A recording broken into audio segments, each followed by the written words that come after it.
He's hurt. 다쳤잖아요. I got to get some water and wash his. 물 좀 가져다가 그의 상처에 피가 났으니까 닦아줘야겠어요. Get back in the wagon. 마차로 돌아가. His father said. He got into over the tailgate. 테일게이트는 마차 트럭의 그 뒤쪽에 타는 부분 있죠? 그걸 테일이 이제 꼬랑지라는 말이니까요. 그리로 탔다. 이 he는 사티, 소년입니다. His father mounted to the seat. 아버지는 의자로 올라갔다. The older brother already sat. 형이 이미 앉아있는 의자로. And struck the gaunt mules to savage blows. 그 수척한 노새를 때렸다. 두 차례. savage는 야만스러운 사나운이란 말입니다. blow는 가격이죠. 두 차례 사납게 때렸다.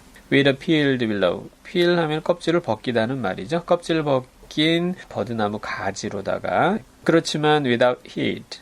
열내지 않고 때렸다. 이 without heat는 이후에도 비슷한 표현이 여러 차례 나옵니다. 동작은 굉장히 과격하고 셀지는 몰라도 분이 나거나 막 감정적으로 요동을 치면서 그러지는 않습니다. 이 아버지 에브너의 특징이 상당히 냉정하고 차가운 성격이라고 했었죠. 그래서 이런 대목들이 이제 많이 나옵니다. It was not even sadistic. 심지어 가학적이지도 않았다. It was exactly the same quality. 그것은 정확하게 바로 그와 똑같은 특징이었다. Which in later years, 이후의 세월에 would cause his descendants, 그의 후손들, 맥락으로 보면 자동차 세대들일 텐데요. 그의 후손들로 하여금 to overrun the engine, 엔진을 공회전, overrun 하면은 공회전해서 예열시키는 겁니다. 막 이렇게 부릉부릉 해가지고 엔진을 뜨겁게 달구는 거죠. 그러도록 하는, 뭐 하기 전에 before putting a motor car into motion, 자동차를 움직이도록 하기 이전에 엔진을 공회전해서 예열시키도록 하는 그 똑같은 특징이었다. 뭐냐면 striking and reining back in the same movement. 그 똑같은 동작을 통해서 strike 하면은 앞에서 때린다는 노새를 때린다는 표현이 있었죠. 이게 향해 가도록 나아가도록 자극을 하는 걸 테고요. reining back 동시에 고삐를 당겨서 뒤로 제어하는 것을 가리킵니다. 이런 표현은 이후에도 몇 차례 나옵니다. 이 아버지는 동물을 채찍이나 회초리 같은 걸로 자극을 해서 힘이 꽉 차도록 합니다. 그렇지만 바로 달리거나 뛰어가거나 속도를 내도록 하지 않고 고삐를 뒤로 당겨서 제어를 합니다. 그때 꽉 들어찬 그 느낌을 이 아버지가 통제하는 모습이 여러 차례 나오는데 이 대목도 그런 대목으로 이해할 수 있겠습니다. The wagon went on. 마차는 계속 나아갔다. The store. 가게는 dropped behind. 뒤로 쳐졌다. 마차가 가니까 가게가 저 멀어지는 장면인 거죠. 사이에 with its quiet crowd of grimly watching men. 지금 이제 사람들이 지켜보고 있는 거예요. grimly.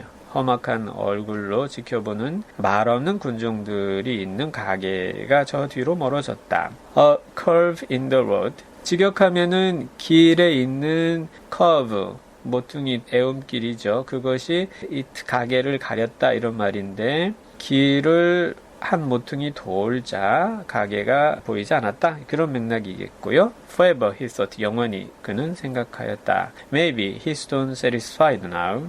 이제 만족하겠지. 소년이 아버지를 떠올리면서 아버지 보면서 하는 생각인 거죠. Now that he has 뭐뭐이므로 생략된 부분을 채워 넣으면 he has burned another barn 또는 he has burned a barn again.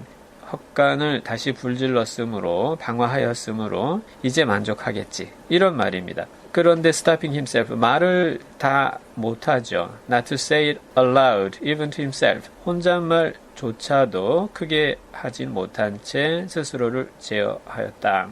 여기 보면은 don't는요. 이게 남부 미국 영어에서 be인의 의미로 쓰였다고 보면 되겠습니다. B-E-E-N이면 그러면 he has been satisfied 이렇게 되겠죠. 이 don't은 때로는 그냥 과거의 의미를 지니기도 합니다. 예를 들어서 he don't come 이렇게 쓰는 경우가 있는데 그러면 그거는 he came이라는 의미입니다. 여러 의미로 맥락에 따라서 쓰이기도 합니다. His mother's hand 어머니의 손이 touches his shoulder 그의 어깨를 건드렸다. Does it hurt? hit는 it 있고요. H 발음이 중간중간 끼어들거나 아니 별도의 발음들이 이제 끼어드는 경우들이 있습니다. 그거를 글자로 표현하느냐고 이렇게 됐고요. 아프니? No. 아니요. It don't hurt. 아프지 않아요. Let me be. Let me be. 이건 뭐냐면 let, L-E-T 그 다음에 띄어놓고 me, me, be 이렇게 되겠죠. 그럼 무슨 말이냐면 leave me alone의 의미입니다. 내버려 두세요. 그냥 두세요. 라는 말이죠. Can't you wipe some blood off? 피를 좀 닦아내겠니? Before it dries. 마르기 전에. I'll wash it tonight. 밤에 닦을게요. He said. Let me be. I tell you. 그냥 내버려 두세요. 말이지요.